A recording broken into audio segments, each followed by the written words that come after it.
Las llaves de la economía del cielo, capítulo 2. Descubriendo mi herencia. Pido también que les sean iluminados los ojos del corazón, para que sepan a qué esperanza Él los ha llamado, cuál es la riqueza de su gloriosa herencia entre los santos, y cuán incomparable es la grandeza de su poder a favor de los que creemos. Efesios 1 del 18 al 19. Antes de nacer, mis padres perdieron un hijo. Se llamaba Guy Charles Bowles y tenía apenas 4 años cuando falleció. Aunque mis padres no eran cristianos en ese momento, Guy sentía un amor ferviente por Dios. Desde pequeño hablaba sobre Dios y Jesús todo el tiempo. Era encantador con todos los que conocía. De cierto modo, Guy fue un mártir en nuestra familia, porque fue después de una lucha fallida contra la leucemia que mis padres buscaron a Jesús. Incluso durante la muerte de Guy ocurrió algo sobrenatural. En medio del trasplante de médula ósea, él falleció en la mesa de operaciones. Cuando el médico salió a buscar a mis padres en la sala de espera, sabían que había sucedido lo peor y comenzaron a llorar. De repente, una mujer con una expresión extraordinaria apareció en la sala de espera. Transmitía un aire de paz e hizo que mi madre, quien nunca antes había experimentado un dolor tan profundo, sintiera un consuelo inmediato. Esta mujer, gloriosa, se sentó con mis padres por un rato y luego se marchó. Años después, cuando mis padres hablaban sobre la experiencia, ambos parecían haber visto a una mujer completamente diferente en su aspecto. Cabello, y vestido diferentes. A pesar de que estuvieron sentados uno al lado del otro todo el tiempo. La presencia del amor que reposaba sobre esta mujer causó que sus corazones anhelaran a Dios. Después de darse cuenta de que la mujer era un ángel que Dios les había enviado por el fallecimiento de mi hermano, mis padres finalmente buscaron a Dios. Además de mi hermana mayor Cindy, mi madre tuvo 2 hijos más, mi hermana Jennifer y yo. Todos llevamos un agujero en nuestros corazones por nuestro hermano, quien nos dejó tanto tiempo atrás. A pesar de que murió antes de mi nacimiento, mi corazón ansiaba conocerlo. Descubriendo mi herencia. En el año 2000, Dios comenzó a hablarme sobre el llamado para la vida de mi hermano. Me dijo que la vida de Guy fue tomada antes de tiempo.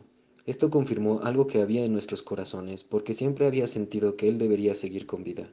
Nos sentíamos incompletos, como si una parte de nuestra familia estuviese de alguna forma incompleta.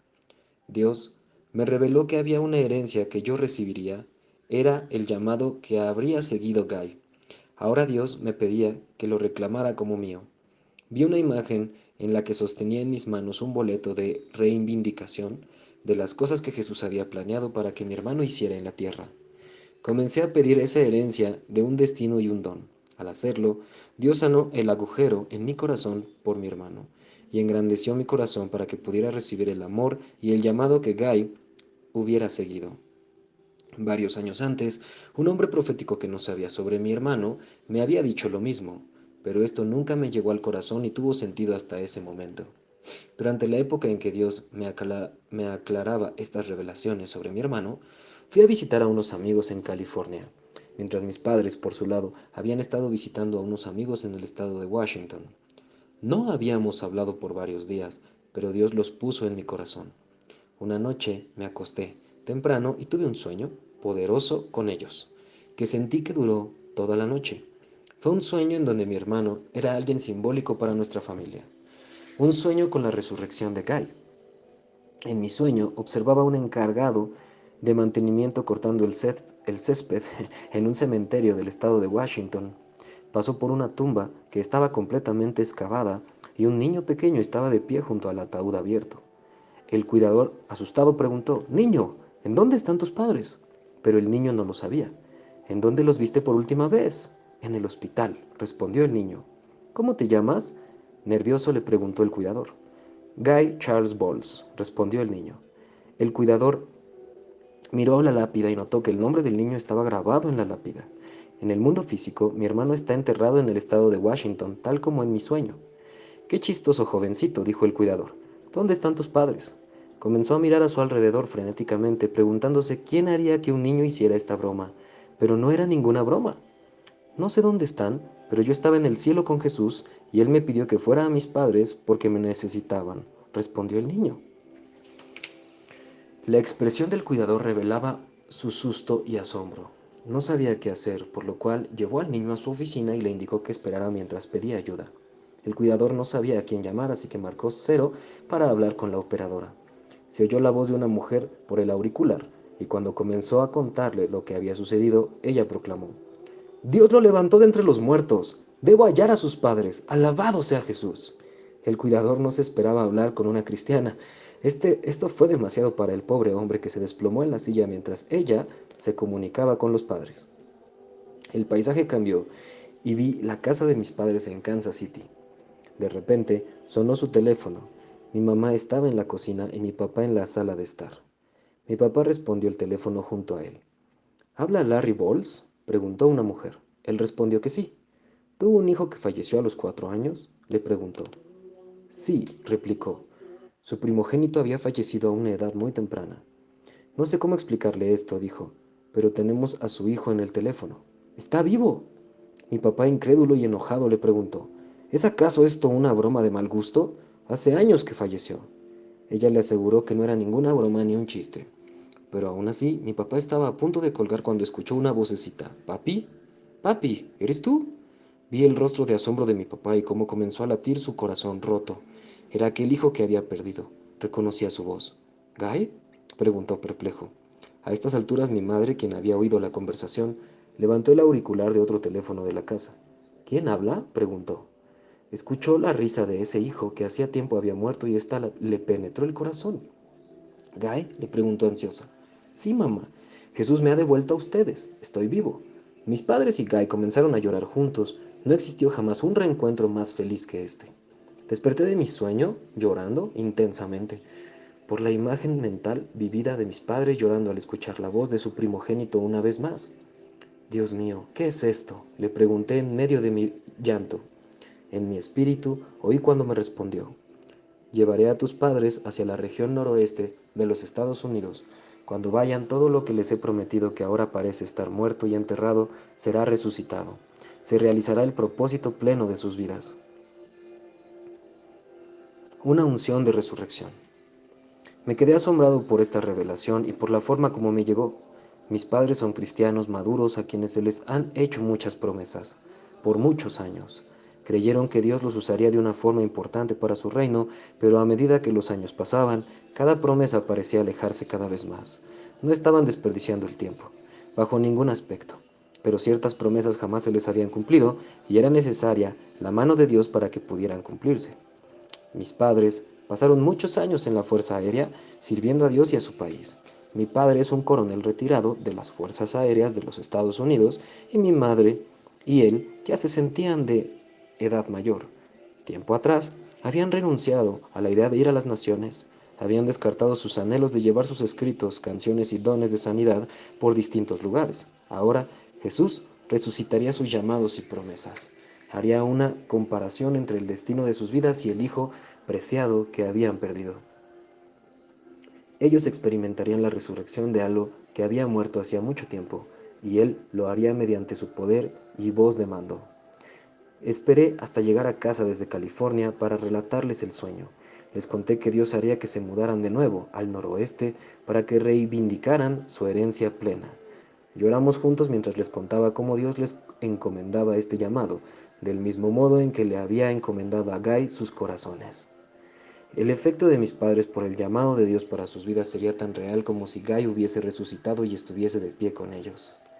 Dios desea llevar y acompañar a muchas personas a través de este proceso de resurrección. Él desea dar vida divina a las promesas que nosotros hemos colocado en el altar y matado. Es hora de que nuestra fe se despierte nuevamente. Dios nos concederá una unción de resurrección.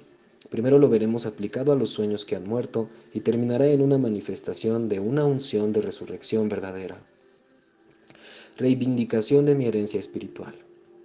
Un año después, en junio del 2001, Dios nos dijo a dos amigos míos y a mí que nos fuéramos a California.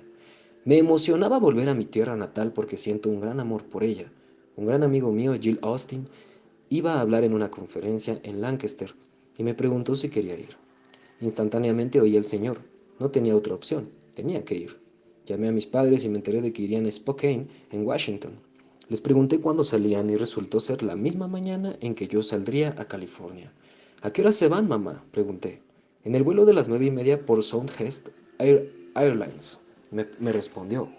Yo salgo a California a las 9:33 por Southwest.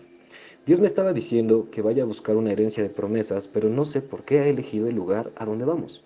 ¿A dónde van?, preguntó. A Lancaster, respondí. Hubo un silencio del otro lado de la línea. Después mi madre comenzó a llorar. Sean, allí es donde nació tu hermano Guy, me dijo entre llanto. Nunca supe dónde había nacido. Mi familia servía en las fuerzas aéreas y nos mudábamos todo el tiempo. En realidad, nunca hablamos mucho sobre su nacimiento. Perdí la compostura. Mis padres iban hacia el noroeste para reivindicar lo que Dios nos había dado en el sueño con mi hermano, y al mismo tiempo yo me dirigía al lugar de nacimiento de Guy para reivindicar una herencia. Dios es tan asombroso.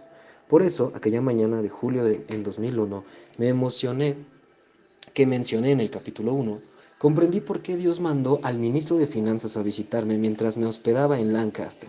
El ángel venía para liberar en mí parte de la herencia espiritual de mi hermano. Sentí la santidad del momento. Restauración de herencias espirituales. Así dice el Señor, en el momento propicio te respondí, y en el día de salvación te ayudé. Ahora te guardaré y haré de ti un pacto para el pueblo, para que restaures el país y repartas las propiedades asoladas. Isaías 49:8. Literalmente hay herencia y tareas espirituales que han sido abandonadas y no realizadas, que están disponibles para que las tomemos nuevamente. En los días por venir, el Señor dirigirá a muchos para que aprovechen estos tesoros sin utilizar. Hay un momento de favor previsto que llega en el día de la salvación, un momento designado en el que el Padre invertirá en la mismísima herencia de Jesús. Necesitamos comprender el concepto de las comisiones incompletas que yacen sin uso en el reino espiritual y que están esperando ser tomadas por aquellos que tienen el derecho a hacerlo.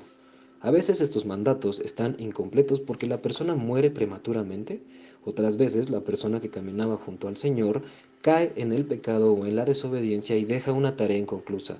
Por otro lado, aquellos que se han ido junto al Señor dejan atrás una herencia espiritual. Dios desea abrir nuestros ojos espirituales para que veamos nuestro derecho natural y divino a las herencias espirituales y comisiones inacabadas que nos rodean. Un amigo mío tuvo una revelación muy clara, de un lugar en donde las herencias espirituales de las generaciones previas estaban encadenadas y extendidas en unión demoníaca. Pero él vio que Dios estaba a punto de encomendar a las personas que ingresaran al reino espiritual y recobraran esos tesoros preciosos que habían sido robados por el enemigo. Cuando las personas ingresan a la eternidad, después de haber vivido una vida de obediencia en unión con Dios, dejan atrás una herencia espiritual. Dios busca individuos que tomen esas herencias y transiten el legado de aquellos que han preparado el camino por delante. Los propósitos divinos son como senderos del reino espiritual. Dios nos invita a los senderos que ya han sido tendidos para que sigamos el camino que ya ha sido marcado. Si no tenemos que crear un sendero nuevo desde el principio, podemos avanzar más hacia el reino del Señor. El autor de Hebreos incluso se anima a afirmar que, aunque todos obtuvieron un testimonio favorable mediante la fe, ninguno de ellos vio el cumplimiento de la promesa. Esto sucedió para que ellos no llegaran a la meta sin nosotros, pues Dios nos había preparado algo mejor. Hebreos 11 del 39 al 40. Algunas de las personas que están en el cielo tienen promesas que no se cumplieron. Nuestra participación les permitirá ver cómo se revela el plan perfecto de Dios. Estas herencias generacionales pueden afectar nuestras finanzas, recursos, ministerios y mucho más. No es gran cosa que seas mi siervo, ni que restaures a las tribus de Jacob, ni que hagas volver a los de Israel, a quienes he preservado. Yo te pongo ahora como luz para las naciones, a fin de que lleves mi salvación hasta los confines de la tierra. Isaías 49:6. Isaías explicó el modo en que el Señor lo preparó para un propósito específico, pero cuando el favor del Señor le fue concedido, recibió una expansión de ese propósito, recibió una parte más grande de la administración que le permitió adquirir una herencia superior en el cielo. Administración de grandes llamados. En esta generación, Dios nos invita a administrar grandes llamados hasta los confines de la tierra. Estos llamados no están enfocados únicamente en plantar iglesias, también tienen una función secular, una función de cualquier otro trabajo normal. Muchos llamados quedaron inconclusos porque serían liberados en un ámbito mayor, el mundo entero. y las personas que lo seguían estaban limitadas a su identidad según la iglesia o el ministerio. Algunos de los cargos y unciones más grandiosos que se liberaron sobre la tierra todavía están disponibles. Simplemente no son para el mundo de la iglesia. Dios desea ungir en todos los campos conocidos por la humanidad para así llevarle gloria y expandir su recompensa. Realmente, estos son los mejores días para ser llamado fuera de las paredes de la iglesia, porque Dios está liberando discípulos dentro de cada industria y ocupación. Se está liberando una unción a las personas con trabajos normales para que puedan llevarle a Dios una cosecha tan buena, o posiblemente mucho mejor, que aquella que se obtiene del ministerio dentro de una iglesia. No ha habido en el mundo occidental un mejor tiempo para que aquellos que tienen trabajos normales entren en un pacto de propósito con Dios. Desde el inicio del cristianismo, gran parte de los movimientos de Dios han ocurrido dentro de los confines de la organización de la Iglesia. Cuando estos movimientos se extendieron más allá del alcance de la Iglesia, afectaron a miles, incluso millones de personas. Sin embargo, Dios generará un movimiento que resultará en un cambio cultural en el ámbito secular o de los trabajos normales. El efecto será tan profundo como la obra de Martín Lutero, para poner las Sagradas Escrituras a disposición de todo el mundo, y no solo de algunos cuantos religiosos. La visión de Lutero cambió culturas a nivel global y sucedió en una generación. La primera vez que oí hablar a Mike Bickle, el fundador de la Casa Internacional de la Oración, su visión me cautivó. Usó una afirmación sencilla que disparó una flecha desde el cielo hasta mi corazón. Dios está a punto de cambiar radicalmente el cristianismo en una generación, nuestra generación. Dios ha cambiado radicalmente el cristianismo en una generación solamente un par de veces. Cada vez que lo hizo, afectó con la misma profundidad tanto a la cultura del mundo normal como a la de la iglesia. Cuando el cielo y la tierra están de acuerdo, todo se desplaza hacia lo divino.